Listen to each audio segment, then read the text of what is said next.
So all this has come together and the China model is under acute stress. And I want to say that this is more like the USSR of 1989 than meets the eye. In 1989, the state fell apart, the regime fell apart. The USSR broke up and many interesting countries came out of the wreckage of the USSR. So simultaneously, there was a disruption of the previous conception of the state, and there was a disruption of any kind of respect for the Soviet model. In China's case, what we have got is a disruption of the China model that I think any reasonable person understands that this ain't working. The politics, the economics, the growth, this whole combination of grievance and resentment and hostility and picking fights with all the advanced economies and central planning, control, macroeconomic management, suppressing freedom, state coming after the other three elites, this whole package of grievance and anger and nationalism is really toxic, and the China model is broken and it will not work.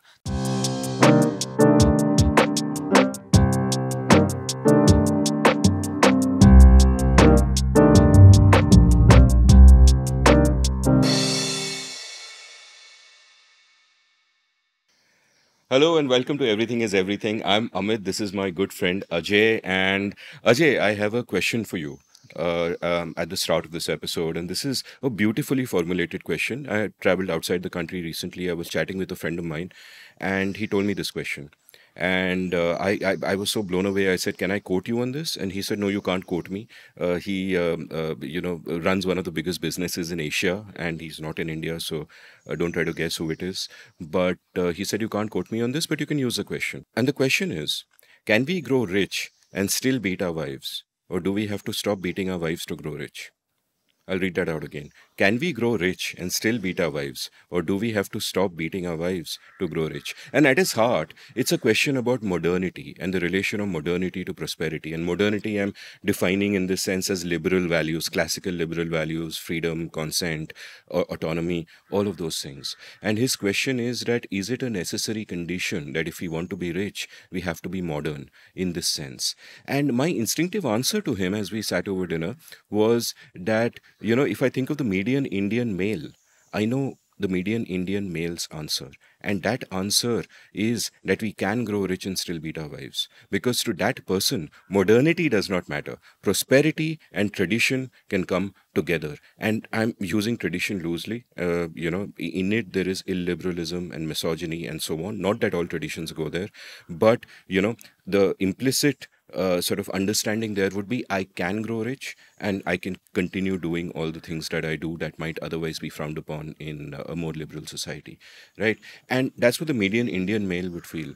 And my controversial position, the normative position that I hold on this is that actually in the long run, true prosperity in all its senses, not just the material sense, but even the material sense, is impossible without modernity. That, we have spoken in an earlier episode, which I loved so much and was appreciated by so many people, about how economic freedom is necessary for economic growth and prosperity and so on. But I would take that argument further and say that if we are to prosper as people, to grow as individuals, all kinds of freedom have to come hand in hand. What's your response to this? It's a great question. And it's beautiful writing. Okay, so whoever he is a master of the language. He's written it beautifully. I should point out that even though he's a business leader and runs one of the biggest businesses in Asia, he's got degrees in philosophy and anthropology. But anyway, never mind. Okay, a true Renaissance man. I find it interesting to play in a couple of directions. One question is, are you asking that question as an individual or are you asking that question as a society? And sometimes maybe there are interesting divergences between these two. So imagine if I'm one guy, can I get ahead while having Neanderthal values and I'm just seeking prosperity? Versus what is a view for a society? So is there a gulf between the view of an individual and the view of a society? The second interesting line of attack that I think we should be pursuing is like there is an analytical question. Okay, so suppose hypothetically, either at the level of one individual or at the level of one society, suppose I bestow the answer upon you from the mountain that the answer is no, i.e., that you need the full package of enlightenment values in order to be able to master and participate in the glories of the modern world. That it is not divisible. You can't have a narrow conception of economic prosperity without having the whole package. Just hypothetically, suppose the answer was no. It's very interesting to wonder. Some individuals may say, very well, I'll make my peace with enlightenment values and I'll take a smattering of enlightenment values. Could there be some people who will say, in that case, I'll sacrifice the prosperity?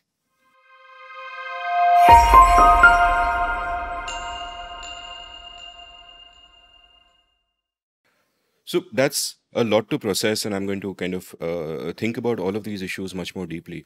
But one of the things that, when I first told you about my friend's question a while back, immediately you said we should have this in our China episode because it is pertinent. So let's talk a little bit about China, the China story. And in a sense, it's not really about China. The China story is not really about China. It's about all of us, what we can learn from it, what do we want, what are our means of achieving those ends. So there's sort of a long arc that you're going to take us through today. Okay. Uh, there has been a great debate around freedom, around enlightenment values for as far back as you can go. Okay. And the first uh, big alternative idea on this was the Soviet Union. Okay, so you have to always look back at history. In 1905, Tsarist Russia lost a war to Japan. And that, in a way, was symbolic of the internal failures of the imperial Tsarist regime. After that came 1917, the Russian Revolution, and there was a forced modernization and mobilization of the society in certain superficial respects. Okay, so they built factories, they adopted science, they adopted technology. So there was a certain kind of mobilization of resources in a state top-down way with central planning, 5-year plans, mind-boggling levels of cruelty, where anybody that stood in their path or disagreed with them was, treated horribly. Millions of people were murdered by the regime. The levels of cruelty imposed by the regime upon its own people were out of the world.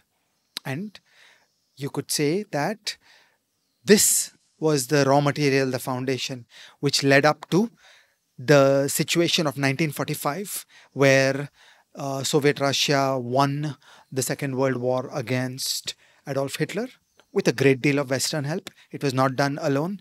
I think somebody asked Churchill about how the Second World War was won, or was it Stalin, about how the Second World War was won?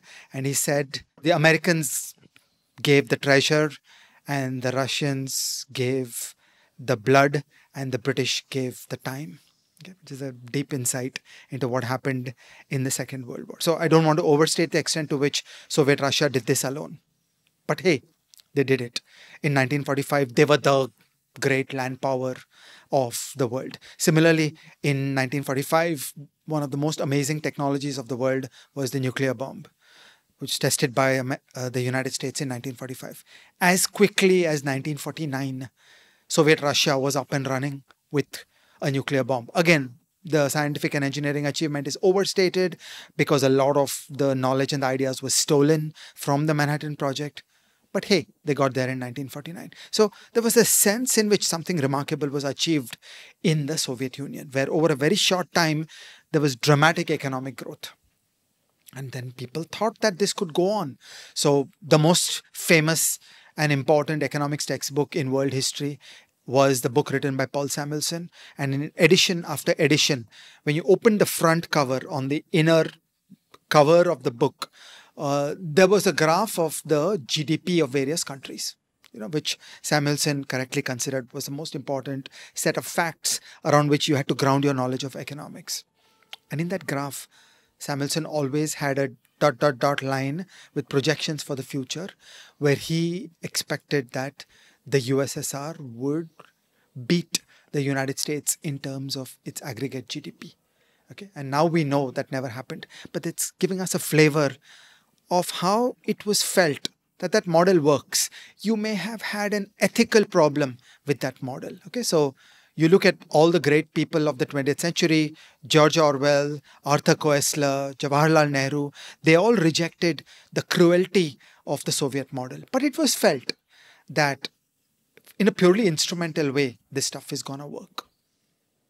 Okay. We now know, with the benefit of hindsight, that that instrumental view of the achievements of the Soviet Union was wrong. And that actually the Soviet Union collapsed in 1989 under the weight of its own contradictions. Its economic failure, its failure as an empire, the hatred and the resentment festering in all the occupied parts of the USSR. The moment they got an opportunity, they walked away and they said, we don't want to be any part of this country. And you got the independent Baltic republics and Ukraine and the Central Asian republics and so on. So the whole thing fell apart. And when it fell apart, there was also a better understanding and recognition that the Soviet model was wrong, that it was actually not possible to create a prosperous, successful society on foundations of that level of government control and government cruelty and government oppression. So even if you were going to be merely instrumental about it and you did not have the ethical sense of a George Orwell or an Arthur Koestler or a Jawaharlal Nehru, even if you were merely instrumental about it, you had to wake up in 1989 and say that, look, this didn't work. Okay, so that was like one edition of this debate around the extent to which you can make progress. And another way in which this story is told is that you can get brief sprints. You accumulate too much debt along the way. In modern computer engineering, the phrase that is used is technical debt. That you can run up a lot of debt and you can appear to make some progress, but your sins are going to catch up with you. And then the whole thing falls apart. So there are, a couple of points, and one for the sake of our listeners, I'll just take a step back and point out what is at stake here in terms of the principles we spoke about earlier. That here, the implicit claim in the Soviet Union's rise is that freedom does not matter in any domain. Personal freedoms, economic freedoms, nothing matters. The Enlightenment values are not required, and we can build a prosperous society without any of these, right? And this was a lie at two levels. It was a lie at one level that the prosperity was a lie. That eventually, when you peer behind the curtain, you realize that there were lives of impoverishment. You could see the difference between East Germany and West Germany, for example, just to understand what happened there.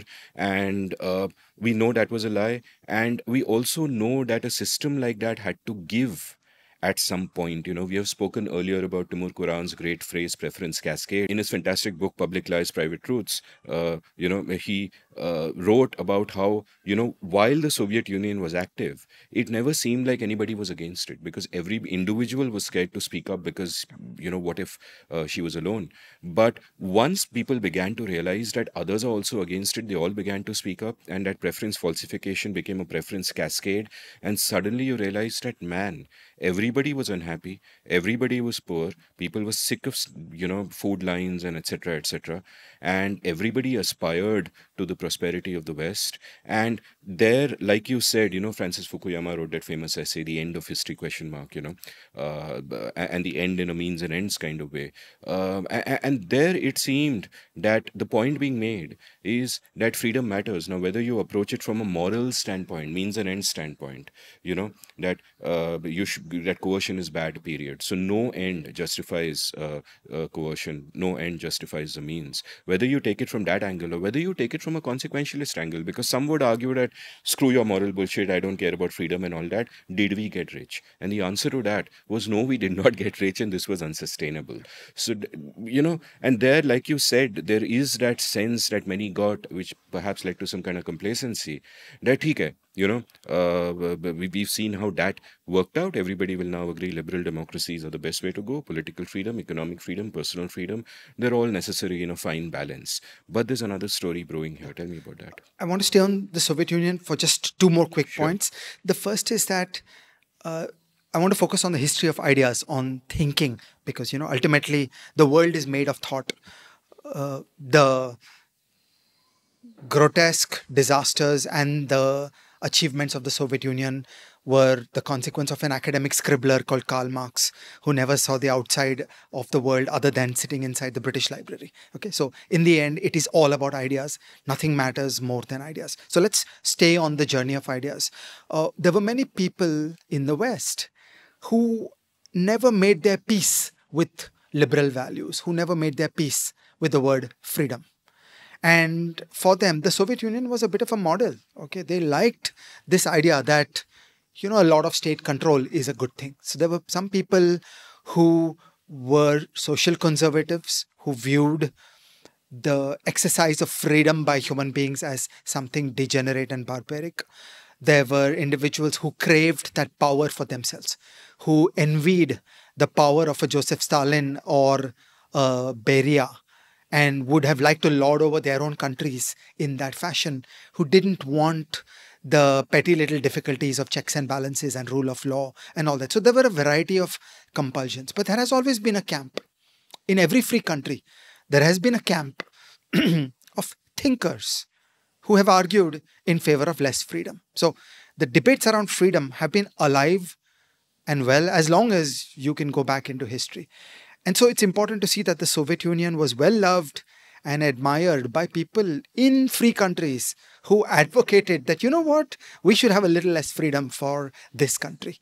And that's a recurring theme we'll see as we go further. So freedom is a central idea which defines our questions in the modern world.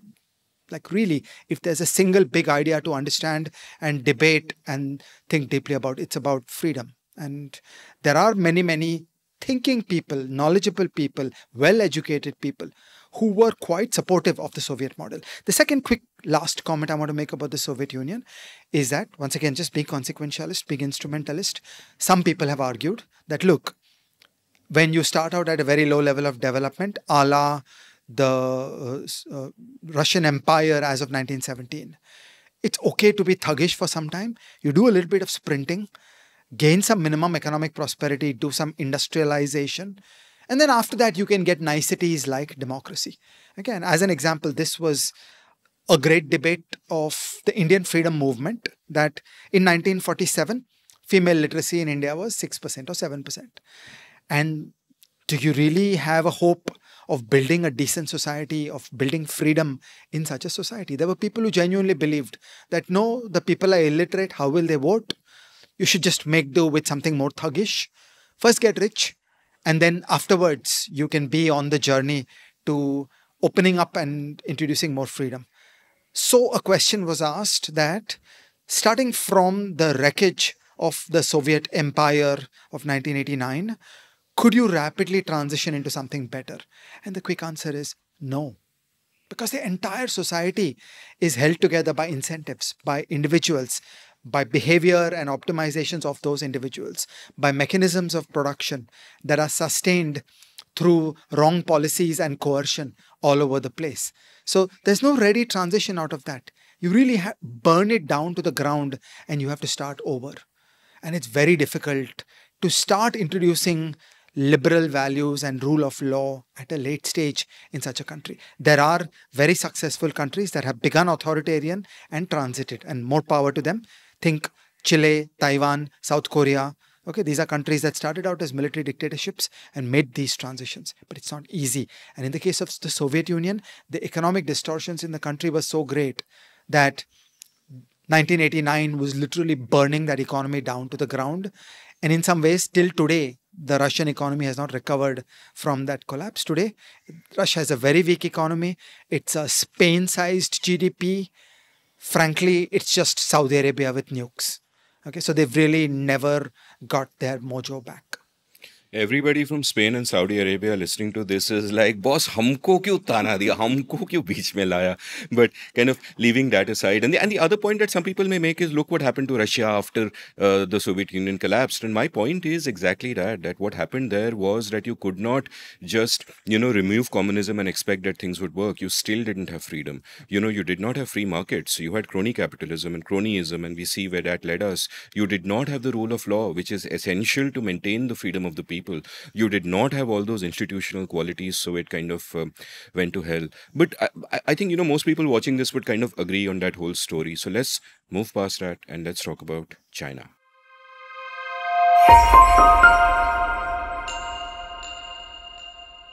Now, this great debate was run all over again around China. Okay, so the Chinese intensively studied the fall of the USSR. They tried to draw lessons from it for the Chinese Communist Party and the possibilities of the People's Republic of China. And the regime swore to itself that we will do whatever it takes to preserve ourselves. They understood that the Soviet Union collapsed because they were not able to make more than 4 kinds of flavored yogurt. So they said we've got to open up to a private consumer economy where there will be 400 kinds of yogurt, that this is an essential part of any meaningful economy. There should not be shortages of consumer goods. Those basic blunders of the USSR were avoided. They opened up to globalization. The Soviet Union was a closed economy. China significantly started engaging with the world, both in terms of importing goods, exporting goods, in terms of FDI. Okay, so there were many things that the Chinese did different, and it is not true that China is a simple reproduction of a Soviet model. It's a different model. And particularly after the collapse of the USSR, they set about trying to build a new model. In that new model, they were very clear. Fundamentally, it is state on top. There is only one party rule, the Chinese Communist Party, and freedom will be limited. It is a state-led regime. It is state domination. It is state central planning. There's all kinds of limitations on personal freedom, but can we ignite a growth process? Okay, and by God, they did ignite a growth process. So once again, a global debate started, and many thinkers and intellectuals in free countries got back to their griping against freedom, griping against the West, turning to China as a model. So there became this big idea called the China model, that actually, you know what? You need industrial policy. You need the wise scientists and engineers and officials who will guide the economy. As in the Soviet Union, there are a lot of quick gains by state-induced mobilization of resources. This is a key theme. Let's think about it for a moment. The free market, the self-organizing system, is a messy process. Many people coordinate with each other by looking at prices, by looking at each other, by engaging in private bargains. And there is no telling which way a country will go. And of course, under conditions of freedom, a country is embedded in the world economy, and there is no telling how a world will go. A state-led industrial policy can, however, align everybody in the country around one project, one standard. Okay, so for example, the Chinese basically did the same as UPI, that there shall be one payment standard. State coercion was used to force everybody to use that standard. And suddenly, lo and behold, you're up and running with a big payment system where everybody is exchanging payments to each other. And it looks like a big victory because, in the short term, it feels like we're actually up and running. We've got a lot of electronic payments.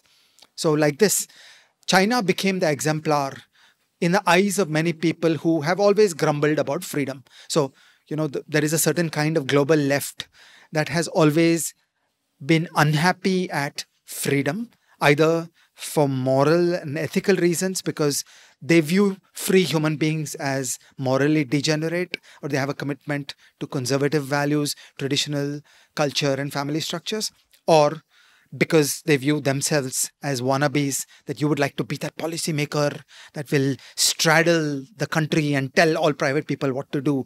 I will decide, I will instruct. There is a lust for power that comes readily.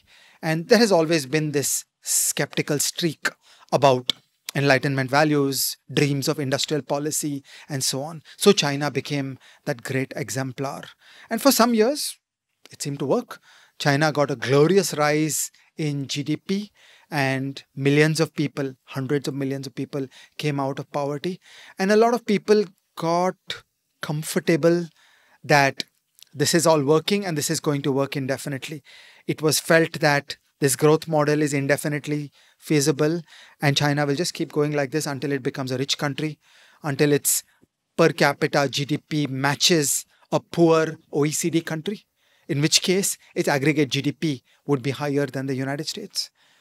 And also, there were many optimists who felt, look, it's just a matter of time. They're very smart people. See, when you meet strongmen and the officials of authoritarian countries, they can often appear suave and sophisticated. Not always, okay? There are many stupid authoritarian countries where bureaucratic quality is very poor. China had extremely skilled, well-educated people who were able to speak effectively and persuade an overseas visitor that they know what they're doing. And it was felt that these people are smart, they know what they're doing. And it is inevitable that they will see that freedom is a good idea and gradually freedom will come. So there'll be some ups and downs along the way, but there's no big political risk because it's all going to work out. One of the most important constituencies that bought into this optimistic message was the world of global capitalism. Okay, practitioners inside firms, practitioners inside non-financial firms and inside financial firms are often not very intellectual. They go along with a prevailing consensus. And the prevailing consensus was China has had high GDP growth, will keep on having high GDP growth for very long periods of time, and there is no real political risk. The regime is sound, the regime is stable, there will be no 1989 USSR event. And yeah, by and large, freedom will come, the human rights will get a wee bit better. So there is nothing to fear. And so global corporations completely committed themselves to becoming part of the China story. I have a little anecdote here. In Richard McGregor's book, The Party, he has this anecdote about how and this was a 2008 meeting that happened where a bunch of American businessmen and capitalists kind of went to China and they met with Wang Qishan. Apologies if I'm pronouncing the name wrong. Wang Qishan, who was vice premier in charge of the financial sector. And they sat together in 2008. So the crisis has just happened in America. And Wang tells his guests from America that, you have your way, we have our way is right. So already you have that confidence coming, and the Americans sitting there would, could be sort of forgiven for thinking to themselves that yeah, there is something there. Yeah, as the great social scientist Karl Marx said, capitalism is vulnerable to extreme ups and downs. The second part of his prediction was all wrong, that the ups and downs are going to get worse. But he had the correct insight that the free market system works with boom and bust. I will go so far as to argue that it works through boom and bust. It needs booms and busts to create the correct incentives. We'll elaborate on that some other time, but continue with your China story. So this is where we were around the China model. And many people all over the world started seriously thinking that the China model is a viable counterpoint to the mainstream view, which is Enlightenment values. Okay. The interesting and exciting thing to talk about today is that we're standing in 2023, and I think we are at an important moment in the journey of ideas. And that important moment is that it is now increasingly hard to think that the China model works. Okay, and I'm being purely instrumental. I'm not on an ethical discussion around freedom. I'm just saying it is increasingly clear that the China model is not working too well. So let's talk a little about all the things that have come together to generate this change in views. In 2012, 2013, China got a new head of state, Xi Jinping, and there was a considerable deterioration in the political climate of China, starting with Deng Xiaoping in 1978, who himself had suffered intensely in the Cultural Revolution. So when Mao Zedong pulled off that giant trauma, which was the Cultural Revolution, things had gone very badly personally for Deng Xiaoping. Specifically, Deng Xiaoping had a son who I think was about 11 years old or 14 years old. The Red Guards threw the boy out of a first floor window onto the ground, and he crashed and broke his bones, and he was crippled for life as a consequence. Okay, that's the personal cruelty that was experienced by Deng Xiaoping. So in a way, Deng Xiaoping deeply knew the horror of Chinese communism. He had no illusions about what had happened in the Cultural Revolution. And he tried to gradually build that transformation of China into a better country. So Deng Xiaoping had personally experienced the cruelty of the Chinese communist regime, and he had no illusions about what that was. He was on a journey to find a wise path out of that. This included many ingredients. For example, it included term limits, that any head of state should be there for only 10 years. He created a whole succession system which had not previously existed with Mao Zedong, or for that matter, with the old Soviet Union. There was no succession system. So nobody knows what happens when Putin finishes, because there's no telling when Putin finishes. He's the king. He's going to be there for a long time. So Deng Xiaoping built a succession system. Deng Xiaoping created a whole approach towards being non-confrontational towards the West. So his worldview was, we are weak and our job is to maintain good relations with the global mainstream. We need technology, capital, access to trading with the West. And so this is not a time to pick fights. This is not a time to do nationalism. This is not a time to get into conflicts. He had a beautiful phrase. We should bide our time. Okay, so it's a Deng Xiaoping phrase that don't pick fights on these things. And Deng Xiaoping himself was a part of an old elite, and he understood how difficult it was to manage these kinds of transitions. Xi Jinping, on the other hand, built towards a very different China. He turned into a populist regime where he built and fanned hatred against the elite. As with many other authoritarians all over the world, the excuse used was anti-corruption campaigns. Okay, so the claim was anti-corruption, but basically they went after every pocket of opposition and political strength that was not aligned with the Xi Jinping regime. He abandoned the term limits. So it is the rule of Xi Jinping for as long as he likes. He consolidated power to himself and his cronies. All the dispersion of power that had been achieved by the Deng Xiaoping reforms was eliminated in the Xi Jinping period.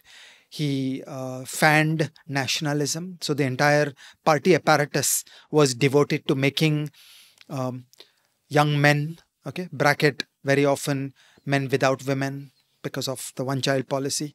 He started amplifying the hatred and the anger of these people around concepts like nationalism and hatred of the West.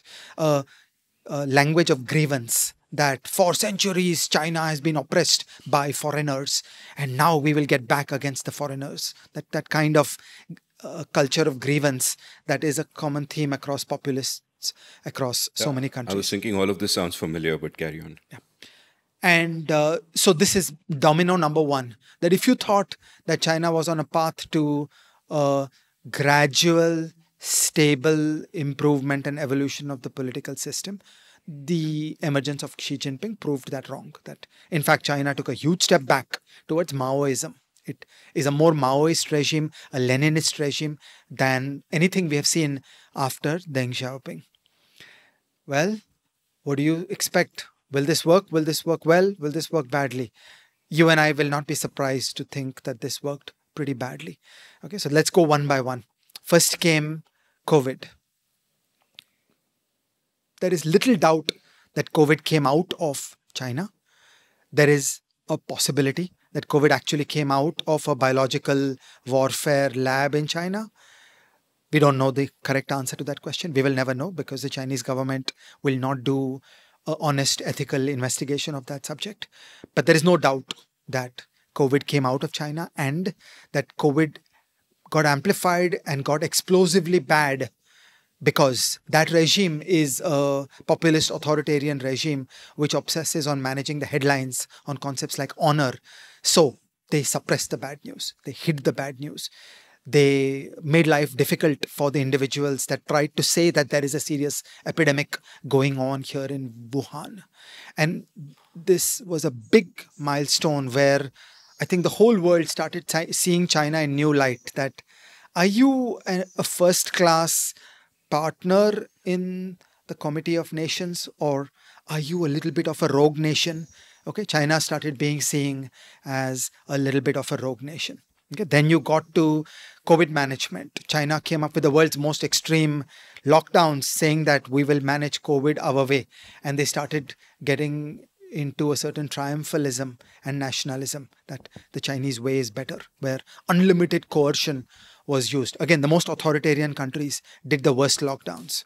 And China was one of the worst lockdowns in the whole world, where they just tried to shut down the entire country in blocking the evolution of the pandemic. And we know with the benefit of hindsight that that did not work. Then the process of vaccination was messed up because of nationalism.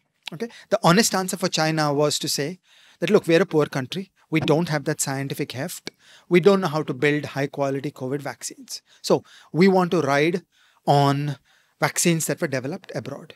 Okay, so for example, a country like India did a great job saying we have no pretense of building a domestic COVID vaccine. There is a good vaccine developed at Oxford, which was called Covishield, the AstraZeneca vaccine. It was brought into India with great help from people like the Gates Foundation. Giant manufacturing capability was built by a private Indian company with no help from the Indian state. The Indian private sector worked with global philanthropic capital, namely the Gates Foundation, with global science and technology, namely AstraZeneca and Oxford University, and built a giant vaccine manufacturing facility in India. So there was no attempt in India to try to claim vaccine nationalism. In China, nationalism was strong. They tried to claim that, oh, we are China, we are a first world country, we have arrived, we're as good as everybody. And they started pushing domestic Chinese produced vaccines, which just unfortunately were not good enough, that the level of protection was actually quite poor. They also harvested the consequences of decades of state coercion. Many wise people in China would just stubbornly refuse to take a vaccine given by the government. Okay, so if you are in China and you have experienced state coercion, you're not going to trust the government. So if the government says this is a made in China vaccine, you know something is wrong. And many older people just doggedly refused to take a made in China vaccine. Okay, so there are many people in China who will not drink made in China milk. Okay, things like that. So there was a lot of suspicion in China about the vaccine. So partly the vaccines were not effective, and partly many people in China, particularly older people who are the most vulnerable to COVID, just would not trust a government. That an authoritarian government cannot be trusted is the fundamental wisdom that goes into the heart of every quiet citizen. And I don't mean intellectuals. I just mean the lived experience. When you've lived in an authoritarian country, you know the government is an enemy and not a friend. And I want to add the nuance that an authoritarian government is not trusted, not because of moral reasons, because you don't like authoritarianism, but because they're authoritarian, the incentives are bad, they don't need to do anything well, they will always be incompetent, they will always screw things up, and that is why they are not trusted. And they will thoughtlessly inflict cruelty on people, and each one person who is at the receiving end of the cruelty of authoritarian regime generates a Bayesian updation on the part of 100 friends and family. And again, you see this all over the world, that every one intellectual in Soviet Russia who was crushed under heel of the Soviet regime, there were 100 people surrounding that person who understood that this regime is rotten and this regime cannot be trusted. So that was what happened in China. So suddenly you had a persistent COVID problem in China which would not go away. That the lockdowns were getting worse and worse, and far from being a great achievement of Chinese COVID management, actually China turned into the world's worst COVID nightmare, where there was really no improvement in herd immunity, because ultimately, when in a democratic country, lockdowns don't really last and the disease spreads. And also you need first world vaccination capabilities. You need the good vaccines that are built by high quality scientists. You need the Gates Foundation participating in your country. Okay, all these things. So China had none of these. And then it just turned into a nightmare where month after month there were lockdowns. And there were heart-rending stories coming out from inside the country about people who were just trapped in their houses with unbelievable levels of cruelty. This is where a digital nightmare emerged. The use of mobile phones and digital identity and tracking of individuals was used by the government to crush personal freedom, where people could not move into the next street because the app would start screaming and then a government official would come after that person. So you really understood the ability of the modern digital revolution to destroy the lives of individuals when placed in the hands of an authoritarian country. So China was that living nightmare for many, many people. It also disrupted production in China. So imagine, China was a vital part of supply chains for companies all over the world. And things just went berserk. The flights stopped. People were trapped in their houses. They couldn't go to office. They couldn't run a factory. It was a very large production disruption all over the world that came because of this. Okay, so this is the first part of how the Xi Jinping regime started faltering. So at some point, the regime gave up. There were even protests on the streets, which is very unusual in China, against these lockdowns. And finally, the regime gave up. And there was a great surge of COVID and lots of people died and so on. So far, I talked about COVID management, COVID response. There are two other elements of what went wrong in China in the recent years. The big piece we should think about is economic management. For 30 years, 40 years, China ran a centrally planned country. There were officials, there were bureaucrats.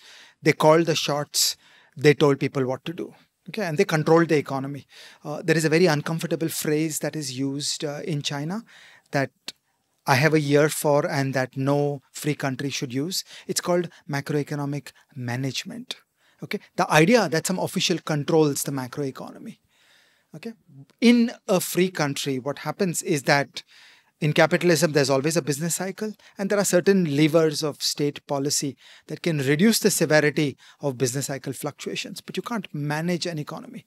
But the word macroeconomic management is and was used quite merrily in China. So the government had a bunch of levers with which they tried to always amp up the growth and generate high growth. These levers included rules around construction, rules on the land market, public expenditure on infrastructure, rules around credit, and the all-knowing, wise officials at the top would keep on fiddling with these levers and consistently deliver on some GDP target year after year. So whenever there's a GDP target, you got to get nervous that something is not going right in this country. Now, who knows what errors and imprecise information was being pushed out by the government statistical bureau. But at least on paper, it looked like China had conquered the business cycle. Okay, this was not a capitalist country. Year after year, GDP growth was the same. Okay, and it appeared to be a whole solution to the problem of economic stability. But when you look further, actually, this whole thing was going wrong and it was falling apart. When they needed to prop up the economy, they would build more infrastructure. But when a government just builds more and more infrastructure, it can be a road to nowhere. It can be a bridge over a river where nobody wanted to cross the river. So the economic viability of infrastructure should always be considered. So I want to ask you a question that, one of the fundamental problems I've had with GDP, and it's something we discussed in detail in an episode on GDP of the Seen and the Unseen with our mutual friend Rajeshwari Sengupta, a fine scholar, and is that government spending is included in GDP, right? Now, that means that a government, if it wants to show that the GDP is going up into narrative management, can build ditches, fill them up, build ditches, fill them up, which is called make work, and you can basically go like that. And a more sophisticated version of that would be you build roads to nowhere. You build large cities which no one occupies, which become ghost cities.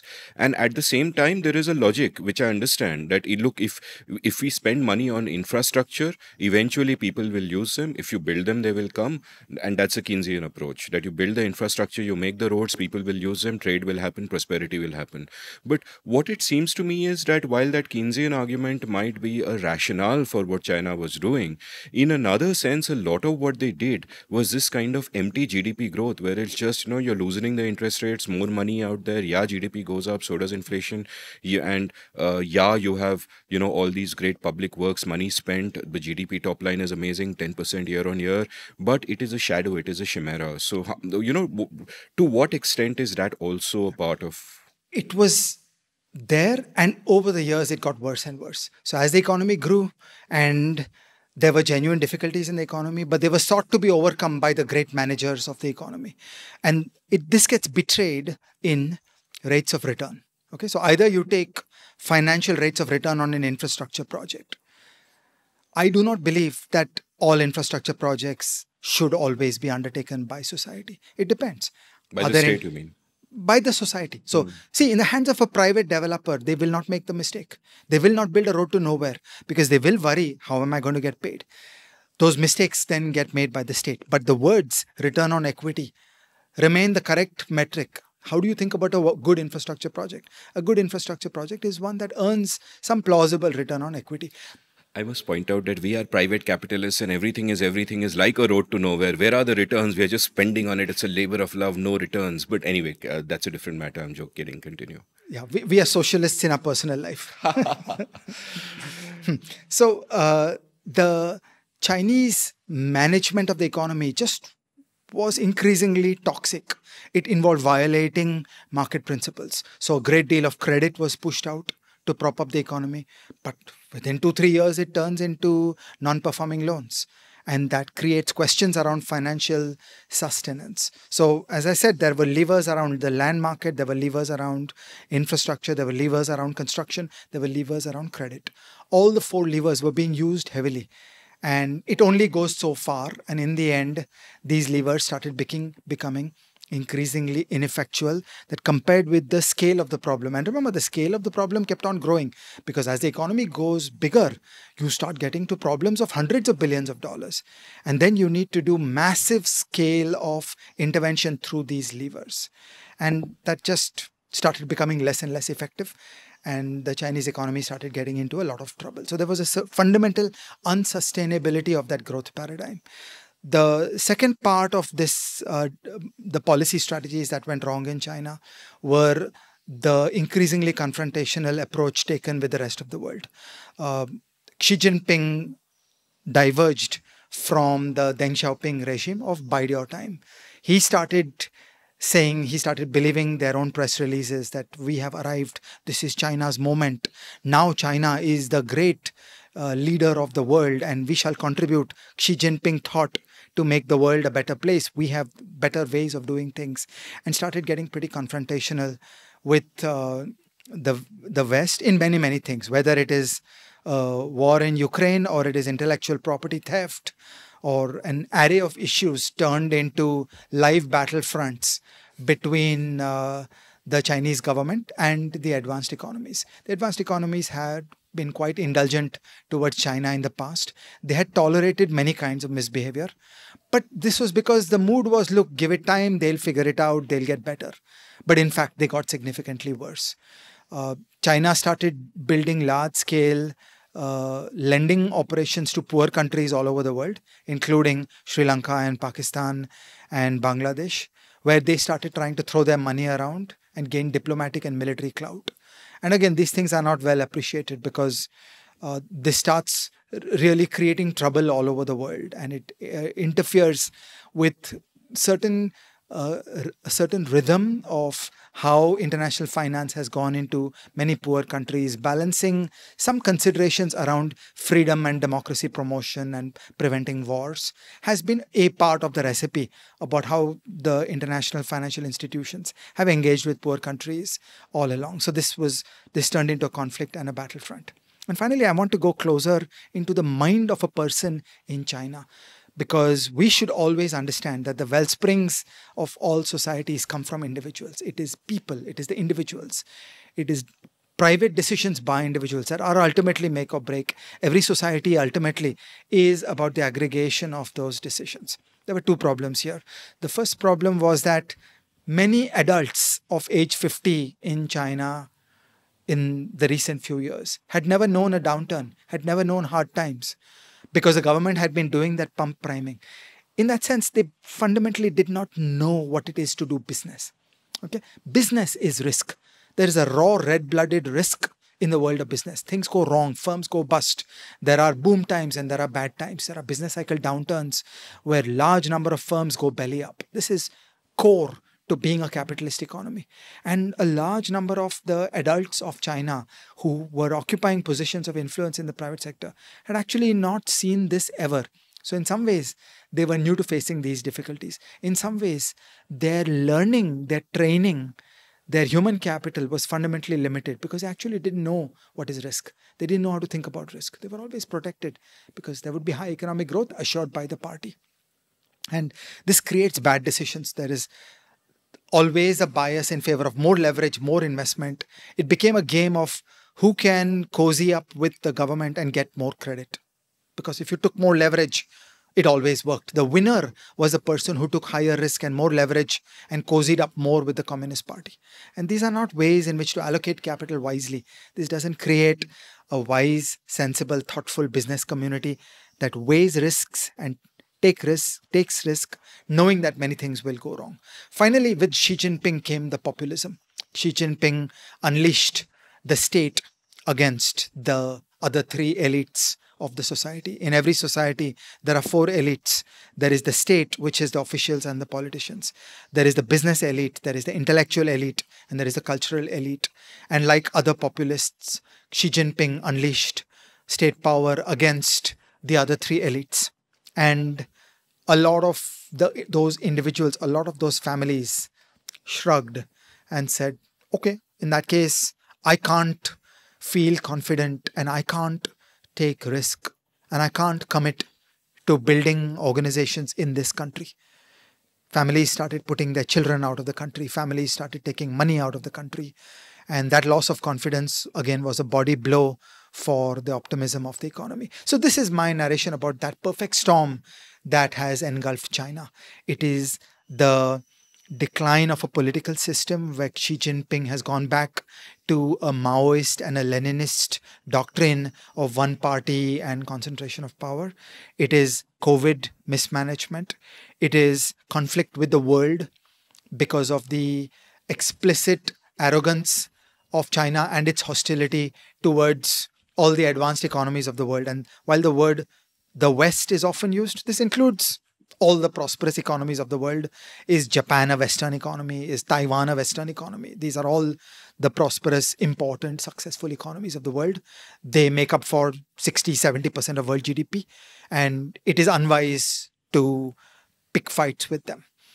Then it is the illusion of macroeconomic management of the country done in unsustainable ways through credit, real estate, construction, infrastructure. And finally, it is Xi Jinping's populist attack upon the other three elites. All these five have come together. They have fundamentally changed the optimism in China. They've fundamentally changed the optimism about China. Global firms have all become much more hesitant, much more skeptical. Global firms were key to the rise of China. Global firms have understood that they were wrong to overemphasize and put too much in China in the bet that Chinese economics and politics was going to work out. And this is connected to the concepts around the third globalization. We'll discuss this on another day. So all this has come together and the China model is under acute stress. And I want to say that this is more like the USSR of 1989 than meets the eye. In 1989, the state fell apart. The regime fell apart. The USSR broke up and many interesting countries came out of the wreckage of the USSR. So simultaneously, there was a disruption of the previous conception of the state and there was a disruption of any kind of respect for the Soviet model. In China's case, what we have got is a disruption of the China model that I think any reasonable person understands that this ain't working.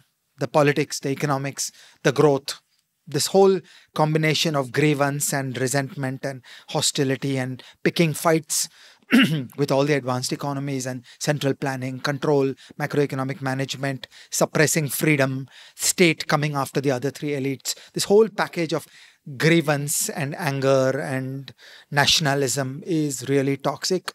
And the China model is broken and it will not work. The Chinese regime is very much in charge. The border is intact. So there has been no disruption of China as a country. There has been no disruption of the Chinese regime. But I think to thinking people all over the world, the blush is off the China model rose.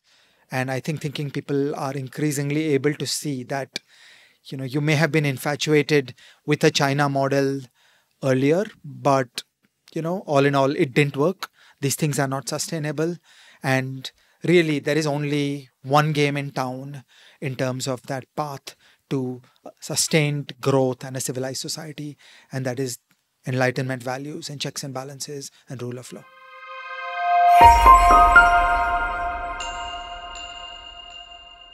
So, fantastic narrative, and I love your line, the blushes of the China model rose. What a line. I would urge my writing students to not learn from this and do things like this. But a beautiful narrative, and, I will listen to this episode again and process all of this. I want to underscore some of your points and kind of make them concrete. So, I'm going to go over this territory again, exactly what happened to China. And I'm going to start with prehistory, and modern China's prehistory is really Mao. So, I'm going to start by, quoting three paragraphs about something that Mao did in the late 1950s. And I won't tell you yet who wrote these, but let me just read these paras out. In 1958, Chairman Mao ordered that all sparrows over China should be put to death. It was hailed as a necessary step by a strong leader. Farmers were suffering because sparrows tended to eat their grain seeds. For the good of the nation, they had to be protected. Thus began the Great Sparrow Campaign. A countless number of sparrows were indeed wiped out, but there were unintended consequences. Sparrows ate locusts, and once a balance in the ecosystem changed, locusts proliferated and destroyed China's crops. There was famine, hunger, starvation. No less than 45 million people died in the 3 years following Mao's orders. At the start, Mao exhorted them to bear with the inconvenience, but then the pain piled up. Mao's infamous Great Leap Forward included plenty of edicts besides the death warrant to sparrows. They all stemmed from the delusion that the leader of a country, as if he was God, could redesign an entire society to conform to a master plan. The 20th century is full of cautionary tales that warn against such delusion, such as the communism of Mao and Stalin and the fascism of Hitler. Yet, we do not learn. And now we'll scroll down a little bit, and you'll find that this is from a piece I wrote on Narendra Modi's demonetization, kind of the definitive piece at that time in the Times of India, went madly viral. And from this, I also want to, a phrase that you often use is man of system. Right, a phrase coined by Adam Smith in the Theory of Moral Sentiments, a great book that is often overlooked. And I want to, quote that entire passage where he coins the term. Yeah. Smith writes, "The man of system is apt to be very wise in his own conceit, and is often so enamored with the supposed beauty of his own ideal plan of government that he cannot suffer the smallest deviation from any part of it. He goes on to establish it completely and in all its parts, without any regard either to the great interests or to the strong prejudices which may oppose it. He seems to imagine that he can arrange the different members of a great society with as much ease as a hand arranges the different pieces upon a chessboard. He does not consider that the pieces upon the chessboard have no other principle of motion besides that which the hand impresses upon them, but that in the great chessboard of human society, every single piece has a principle of motion of its own, altogether different from that which the legislature might choose to impress upon it." Right? Incredible quote, and a similar sentiment is aptly expressed in the beautiful phrase by one of our favorite Freddies, Frederick Hayek, "the fatal conceit." Right? And that's exactly what it is.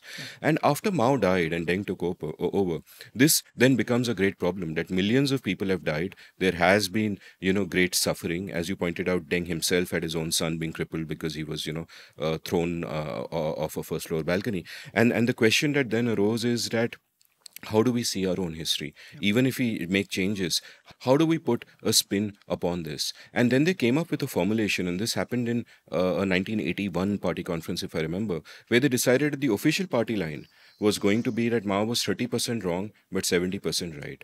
Or, in other words, his merits were primary and his errors were secondary. So this, at that point, became the party line. And Richard McGregor, when he's writing about this period in his great book, The Party, and McGregor is writing this in Deng's time, after Deng has done all the things that he did, supposedly liberalized, etc., etc. He's writing about Deng's time, not Mao's time. And McGregor writes, "Peek under the hood of the Chinese model, however, and China looks much more communist than it does on the open road.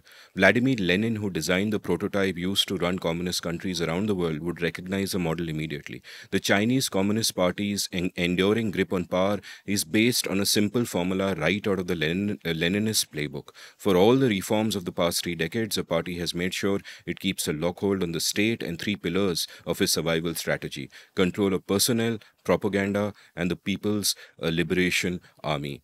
And, Robert Service, the great historian, made a checklist of, communist regimes across the world. And by his ranking, China remained under Deng a communist regime with most of those unfreedoms remaining in place. McGregor in his book quotes a university professor saying about, the Communist Party The party is like God. He is everywhere. You just can't see him. And in another place, McGregor quotes, he Welfang, a law professor at Peking University as it was at the time, saying, as an organization, the party sits outside and above the law. It should have a legal identity, in other words, a person to sue. But it is not even registered as an organization. The party exists outside the legal system altogether. Right, and there's a fascinating anecdote of a story about how there was something called a red phone. We've heard of red tape. In China, something called the red phone was famous, where all state-owned organizations and whatever, a few hundred of them, the leaders of those organizations would have a red phone on their table. It had a four-digit number, and all red phones had a particular four-digit number assigned to them. And when it rang, it was a party high command. You had to kind of pick it up, or you could call other people on that line, and it became a symbol of power and a symbol of corruption and decadence and whatever. So an incredibly powerful symbol. And going back to the Leninist playbook, what do you have to control? McGregor again writes in his book to uphold the leadership of the party in political reform, and he's quoting a Chinese leader saying this.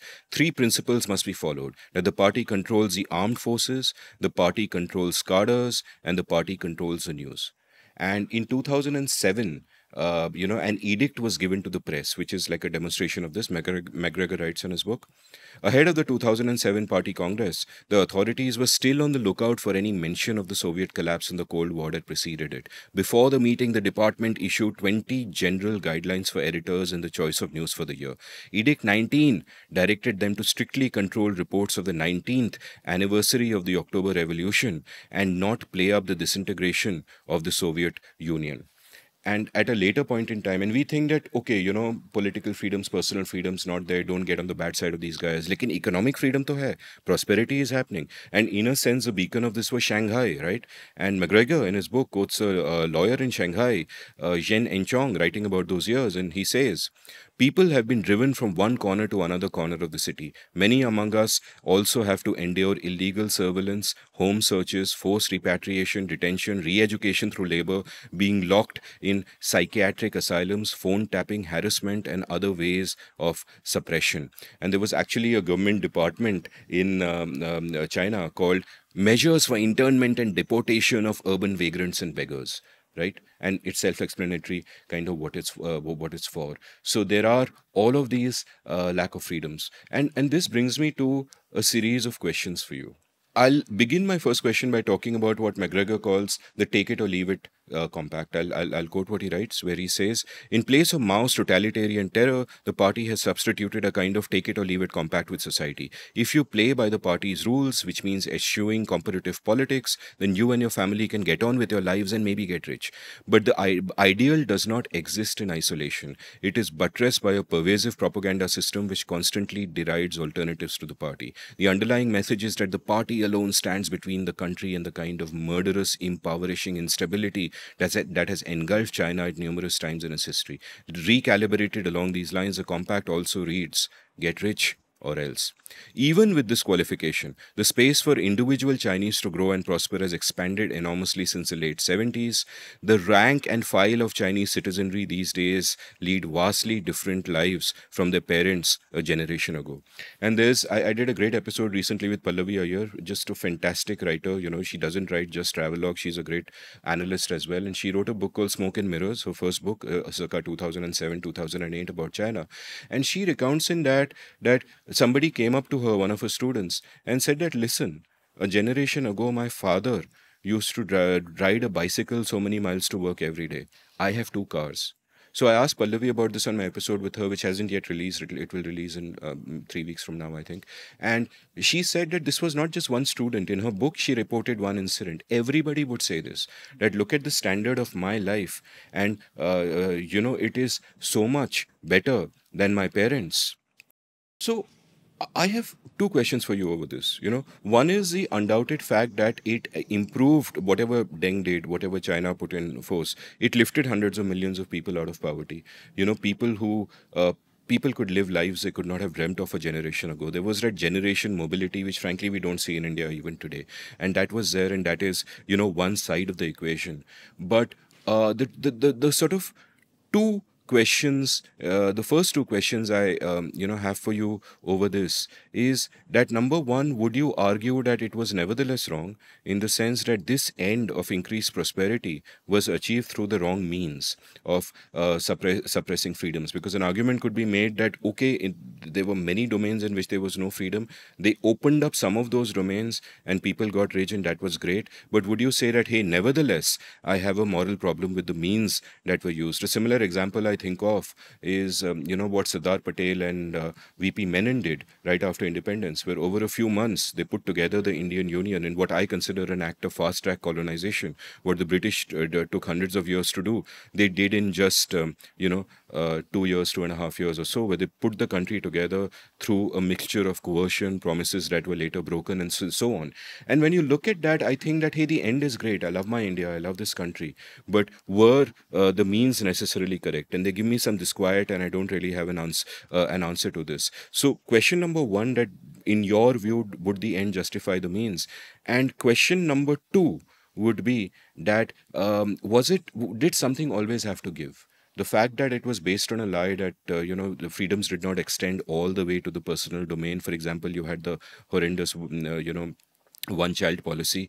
That is it inevitable that the Soviet Union collapsed and that this Chinese model will break? So these are my first two questions to you. I have more. So the first is an ethical question. The second is a consequential or an instrumental view. In my ethical view, state cruelty and state murders of millions of people are beyond the pale. There is no economic prosperity that justifies that. Human beings have welfare and utility functions that are actually quite elastic. The gains in subjective happiness when income goes up are relatively modest. So the thrill that you and I got as a child when we got our first bicycle is not that different from the thrill when we got our first car. So these things are not that different. Can I make a shameful confession? I love my car, but I don't know how to ride a cycle. I never quite got down to it. I'm sorry. So I'm cautious about interpreting welfare gains expressed in money. The gains from money are actually lower than meets the eye. And in my ethical code, the state cruelty, the murders of people, imprisonment of people, are just not acceptable. That should never be the case. And then we turn to the instrumental view that if your only objective was getting to the present Chinese levels of GDP of $10 to $15 trillion, depending on who you ask, is this a good way to get there? And are there other ways that are better in a purely instrumental way? I think this is a pretty bad way to get there, for all the reasons that I described, because this doesn't work beyond a point. And when it gets stalled badly. When you have been an economy where the behavior of individuals was all distorted in the presence of state control and state coercion and industrial policy and all those things, you cannot turn on a dime and suddenly say, now let's be free. So the institutions of freedom, the knowledge of the people on how to be free, cannot be switched on at will. And just as we saw with the USSR, my claim is there is quite a stall there, and it won't readily resolve itself. So you get stuck for a long time. Now, when a country like China gets stuck for a long time, it could actually go pretty badly. There could be a good deal of social unrest. Potentially, having a large number of young men without prospects is the natural pathway to then do nationalistic, militaristic propaganda, and that may have been the source of Chinese aggression by military means against other countries, including India. Maybe much more horrible things happen when those foundations are broken. And we ain't done yet. So we'll see how Xi Jinping and the party navigate the next few years. So it's by no means assured that they will find a wise, quiet resolution to the problem. It could get worse. So I have more questions for you, but before that, a lament, and this is a passage that when I read it in Smoke and Mirrors, Pallavi's great book, made me both very sad and very worried. And the reason for that is that I often, one part of me says that listen, bottom up survives, top down always fails, right? There is a society, there is a culture, it has certain values, it functions in a certain way, it will continue doing so despite the state. But another part of me says that cultural change can often be driven by state coercion and by institutional change and all of that. And there is, Pallavi in her book writes about in Beijing and in China's cities, you have vast new cityscapes come up, which are completely discordant with the lives that people are leading around them. But at one point, she writes, Beijing was a surrealist paradise. Old bent men in Mao suits taking their caged songbirds for a walk along an expressway. A group of elderly women practicing Tai Chi surrounded by bulldozers.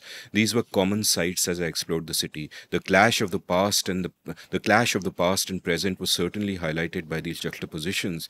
But what struck me most was the fluidity with which the Beijingers I observed negotiated this tension, the lack of visible trauma or resistance. And this is especially so the longer an authoritarian regime lasts, because as they say, paradigms change one funeral at a time. And you might think that, hey, our culture is incredibly vibrant and always it will be thus. But it doesn't always have to be thus, that sometimes in this clash between an oppressive regime and a liberated culture, the oppressive regime may win out. And I remember seeing this stark dichotomy in Pakistan in 2006. I had gone to follow the Indian cricket team's tour there. I was a journalist and I was writing for The Guardian and the Wall Street Journal and was also working for Cricinfo. And one of the things I realized in Lahore was that I found it a beautiful, beautiful city. And my father was born there, but he had no nostalgia for the place. So I asked him, where should I go and visit? Should I go and see where you were born? And he said, like, I don't even remember, what are you talking about. So and in that city I found that dichotomy of this vibrant, effusive Punjabi culture. People are so friendly, hugging, shugging, all of that. There's a warmth and a generosity. I'm exaggerating with the hugging, shugging, but there's a warmth and a generosity, and and even a liberalism in there, in that vibrant Punjabi culture. But at the same time, there is a darkness that is coming from the ideology of the regime, and regimes come and go, but there's been a darkness there which is in contrast with that. And beyond the point, you begin to wonder that how long can that culture remain, that especially the longer it goes on. So it's a lament, it's not a question, but do you have any No, thoughts? but it's entirely connected to what I was describing as the ethical foundation. Cruelty by the state is the worst thing that any society can experience. And that takes me to the essence of the ethical question. When an authoritarian regime runs along for years and years, for generations, it messes with the culture. Authoritarian regimes create a culture of obedience. So they kill off initiative, they kill off the innovation, they kill off the creativity. People want to look up and take orders and not think for themselves. So these are long-term consequences, they're long-term adverse consequences. And that's where I talk about the sustainability. You can't switch off communism in Soviet Russia and suddenly you're back to the concept of a liberal democracy from that high platform of the GDP. And the same is the case with China. You can't turn on a dime and suddenly say, no, now we will do Enlightenment values. Everybody's behavior, everybody's optimizations. Culture is what we do when we don't know what we're doing. We make instinctive decisions and judgments all the time. It is the culture that has to prize innovation, thinking in new ways, being a maverick, being disobedient. All these things are what make a country great. And when a couple of decades of this kind of regime comes about, it has lasting consequences. And another example of the culture being affected by the institutions and the state, to me, comes from when people speak of India's rent-seeking mentality. That so many Indians just want to start a business to exploit someone, and you're always thinking that, how can you get something more out of yourself and all of that. And my thesis is, and me and my good friend, your former colleague Kumar Anand, we were once going to write a piece on it together. We never did, but now I'm open sourcing the idea. Anyone else can. And the idea was that this particular facet is not something part of Indian culture or Hindu culture or anything like that. It has come out of the institutions that we built in the 40s and 50s and 60s and 70s, and that we have with us today, where you had an all-powerful state with with complete dominance over society, and private enterprise was suppressed, and the only way you could really make money, the most viable money, was by being part of the state, where you're doing rent seeking and you're getting ahead at the cost of others, or by colluding with the state to play a similar sort of zero sum or negative sum game, right? And my sense is that that cultural facet comes from this. My next question kind of goes back to economics, and it's a pure economics question, and you're a card carrying economist, as you have described yourself, though I've never seen your card. And we shall now come to that question. And I picked this up from this really interesting book I read by Yun Ang, called How China Escaped the Poverty Trap. And I'll quote these lines. Imagine a pauper who turns to two finance gurus for advice. Not only is he broke, this pauper is poorly educated and lives in a rough neighborhood. The first guru urges, earn your first paycheck. Once you start making money, your circumstances will improve and you will eventually escape poverty. That quote ends, like you can tell I'm quoting someone by my change in voice. Okay. The second guru counsels differently. Start by doing as my rich clients do. Attend college, move to a safe town, and buy health insurance. You can only escape poverty by first creating the prerequisites for wealth. And now is Yun Ang's voice, where she says, the two gurus mean well, but the advice of both experts clearly falls short. The first guru provides no clue as to how the pauper might earn his first paycheck, much less how to sustain a stable income. Conversely, the second guru ignores the realities of poverty. If the pauper could afford to, he would have obtained the prerequisites for a better life long ago. Attaining such prerequisites is not the solution to poverty. The difficulty of attaining them is itself the problem. Stop quote. And I actually have a problem with the formulation of this itself. But I want to ask what your reaction to this is. I count myself as an optimist on this problem. First, I will go back to that great thinker in 1776, Adam Smith, where he's got this beautiful quotation where he describes that as long as there is a government with a tolerable level of justice, then growth will happen, and it is the norm. It is not exceptional to get growth. It is oppression by the state that suppresses growth. But left to itself, the natural lot of humans is to aspire to do a little bit better. And as long as there's a tolerable level of justice, there will be progress. My second idea is I think of two kinds of alternative choke points. Imagine a country where there is an elite that is capable. Okay. Then once freedom comes, you're a poor country, but there is a capable elite. Once freedom comes, there are pretty explosive possibilities to connect up into the world economy, to do production in a poor country and sell to the world, and you get a dynamic of export-led growth. You do need an elite that is able to create organizations, run firms. Okay. And I'm not fussed about ownership. It could be FDI, but you need the kind of people that can be the leadership cadre of a foreign company setting up operations in a poor country. It can't be expats alone. So as long as there is a certain level of elite capability, it can be the bridge and connect into globalization. And then you're off to the races. Then a growth story has begun. And then, yeah, it will take time. It takes many generations for the full transformation of people to happen. So once again, if somebody says that within 50 years, I want to be an advanced economy, by and large, I'll say, no, it can't be done. Okay, it takes many generations. Yeah. The distance from our parents to us, okay, we have experienced how much of a transformation happens in one generation. And you and I, had it as good as it could possibly be. It takes many generations for the intellectual and cultural transformation to play through. And I don't rage against that. That's the reality of the world. So this is one way to think about it. Alternatively, imagine you're a country with great equality. You're a poor country with great equality. And everybody is equally bad in terms of the human capital. Now there's a serious problem because you don't have that connector community. The elite that can connect up the country into the world of globalization is lacking. Then it's a really hard journey because then you have to first create that seed corn of capable, sophisticated people, a tiny pool of high levels of human capital and commercial knowledge, scientific knowledge, and connections into the world. So then it will take much more time to get going. Rhetorical question, if not a rhetorical question, a thought experiment rather. If you were in Deng's place, having the power that he did, which is enormous but also limited by the party apparatus and all that, what would you do differently? Because I can understand Deng's thinking that listen, I can't turn this all around in one go. So let me at least get the economics of it right to some extent, get some people to prosperity, and otherwise the system is what it is, but I'll manage well within those constraints. Now, given those constraints, so I'm introducing practical constraints in a thought experiment. Sorry for that. But within those constraints, if you were in his place, what would you do? So, with the benefit of hindsight, I think we know that Deng's project did not work. And the most important recipe inside that project that was wrong was the perpetuation of the high modernism of a bureaucratic, scientific, technical class that is going to oppress the rest of the country, that is going to direct the country. There will be industrial policy. People will be told to behave like this, not behave like this. Deng thought that that's okay. Let's get going on the poverty project. Whereas today, with the benefit of hindsight, we would be arguing that you need to really fix the freedom side first. You need to get on the journey to a lot more freedom. Then good things will come.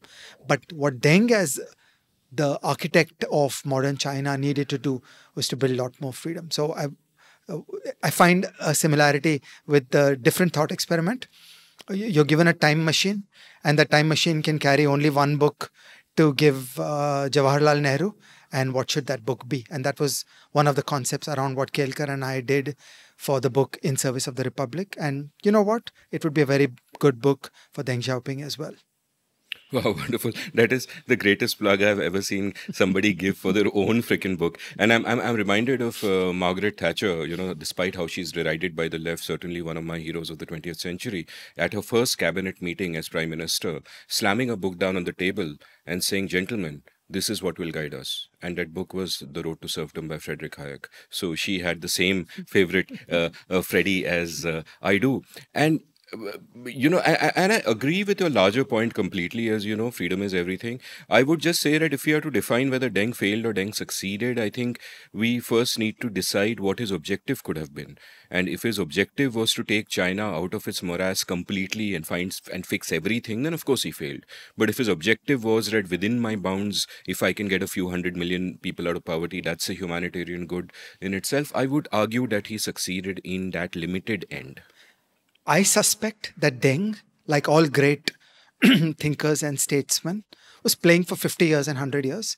And our modern terminology around sustainability would have been very important to him. Saying, no, I don't want a 30, 40-year growth spurt that then turns into a political system crisis and economic stagnation. I want to get on a journey that we keep going and we become like an advanced economy, that we match the greatness of Taiwan. Okay. Today, there is no question which is the better country. Taiwan has got its act together in a way that China has not.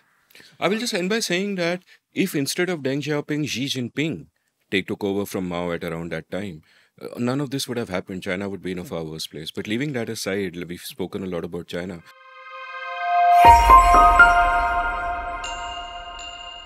So, Ajay, what are you going to recommend for us today? If there is a single book on China that you should read, in my opinion, it is China's Future by David Stambaugh. We'll put the link in the show notes. It's a small, compact book. It's 2016. And effectively, he has the complete insight and understanding on everything that happened from 2016 to 23. So, time has been very kind to that book. At that time, that book ran against many other pro-China intellectuals who were starting to sing the China song and drink the Chinese model Kool-Aid. Hindsight has been very good for this book. I hadn't heard of this book till 30 seconds ago. Boss, if you had told me, I would have read it and taken notes and seemed more knowledgeable than I am.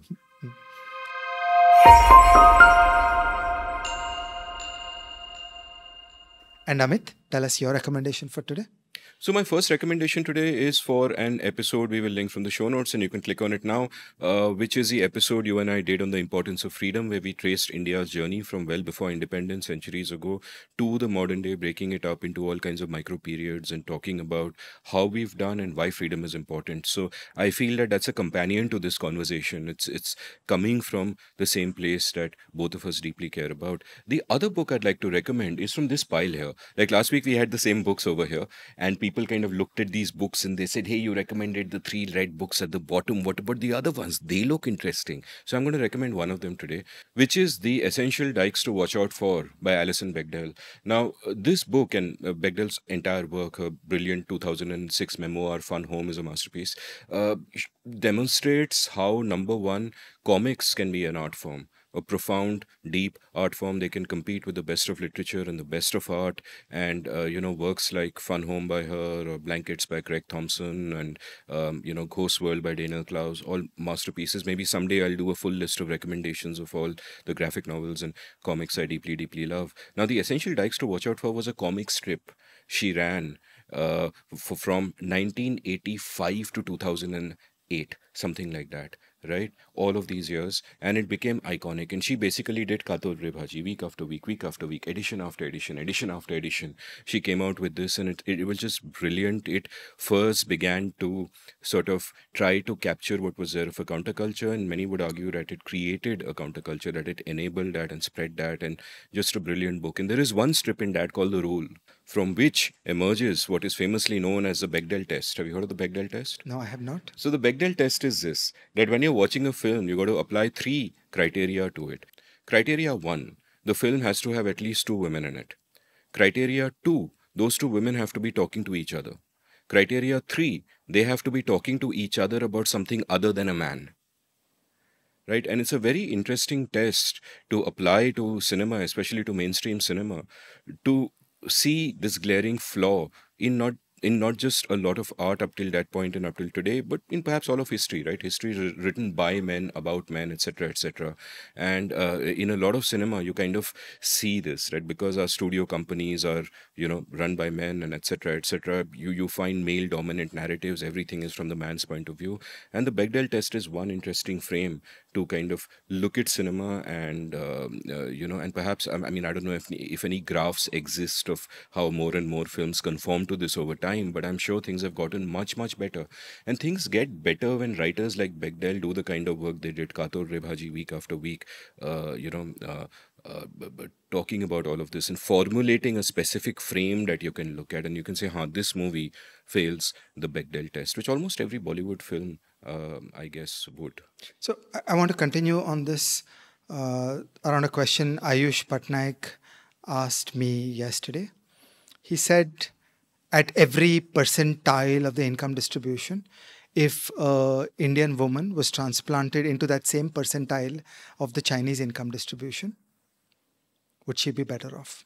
Okay, would she choose? So you take a 98th percentile Indian income, move that woman to 98th percentile Chinese income and live in China. Okay, so I think at different points in the income distribution, at what points would people choose that China is better than India? And women. So my issue with the question is this, that I would assume that every woman at a particular income distribution might say that China mein personal freedoms nahi hai or whatever. I don't know. But before even attempting to answer this difficult and thought-provoking question like the one we started with, I would just say that many more women in India are poor than in China, in both percentage and absolute terms. So where would you rather be a woman? I think the answer has to be China, because there's far greater chance that you have more material prosperity there and therefore more voice. Because I'm doing it around percentiles, we're controlling for that, meaning that the 25th percentile woman in India, when transplanted into China, gets a higher income, because the 25th percentile income in China is higher than the 25th percentile income in India. So you're getting the income. Over and above that, how do you view the rest of the question? And where Ayush would go is that Indian society is way more oppressive towards women than Chinese society, except at the top. So the Indian elite women have a first world life better than Chinese elite women. But everywhere else in the Indian in the income distribution, even though there is a big jump in the Chinese income. There is another powerful factor encouraging the Chinese version, which is that Chinese society is fundamentally better for women than is the case with India. So this is a very bracing thing for us in India to think And about. we should immediately coin a term here, immediately. And the term can be Patnaik Shah Varma Bridge, or the Patnaik Shah Varma discount. And this can delineate the amount by which an Indian woman of a certain wealth would choose to be poorer in China just because there are more social freedoms there. Yeah. So perhaps a point to think about. And I like the name, no? So on that note, gentle readers, we are done with this episode. It's been a long one. Subject we care deeply about, by which I mean freedom, and of course we care deeply about China because hey, all the world is one. We contain multitudes. Everything is everything. Everywhere is everywhere. So thank you for watching. Like and subscribe, and also this is a labor of love. Please share this episode with anyone who may be interested, and we'll see you again next week. We're going to talk about the three globalizations. Big topic ahead of you. Lots to learn from Ajay over there. So see you next week.